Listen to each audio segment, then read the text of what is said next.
All right, so it says here around three with England. Even though England and America had gone to war on two previous occasions, England was prepared to intervene in the American Civil War of the 1860s on the side of the Confederacy. So the British were going to come and help the South. Like the American South, England profited economically and politically from black enslavement. International slavery in general and cash products from the American South had fueled England's Industrial Revolution in the 1790s. By the 1860s, the annual sales of slave-produced cotton generated more than 30 billion for England's cotton goods retail industry. An attack on slavery in America's South, therefore, was a threat to England's economic base, its textile industry. Historians rarely, if ever, point out that up until the Civil War, the South functioned as a wholly independent nation in international trade.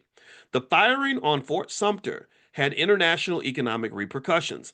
The Lincoln administration's greatest fear in foreign affairs was that European nations, but especially Britain, would extend diplomatic recognition to the Southern Confederacy.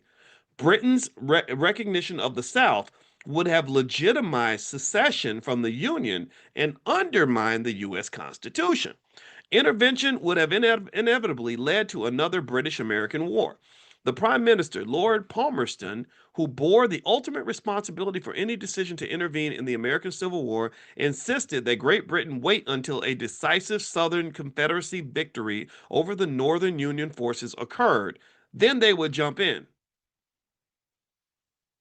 Did y'all catch that? That's strange. So they're saying like once you win the fight, we'll jump on your side. That's kind of a punk move, you know. It's like it reminds me of when I had a friend who told me that her dad had a brother who was starting a business, like it was like a dry cleaners, and the brother said, "Hey man, let's start this dry cleaners together." And the brother was like, "Nah, man, I don't want to do it." He said, "Get it started, and then I'll join in later." Well, he did it by himself, and he got it started and started making money. And then his brother's like, "Okay, I want to join you in the business," and he's like, "Nah, fool, I did the hard work. Like you can't show up after I fought the battles, after I made the sacrifice." So he cut that fool out, and I would have done that too. That man was a bum. That's a wimp. Anyway, all right. So here, so the British were a bunch of wimps. Apparently, they said they would only jump in and help the South if the South had a decisive victory. Which, thank God, they didn't jump in because it would have made a difference. So it says here, the prime minister felt that on the heels of a defeat, the Northern Union could most easily be convinced to leave slavery and the Southern Confederacy alone. But the key Confederate military victory that Britain was looking for never came, and neither did the Third War between England and America. So nothing happened that decisively led the British to feel the need to intervene in the war.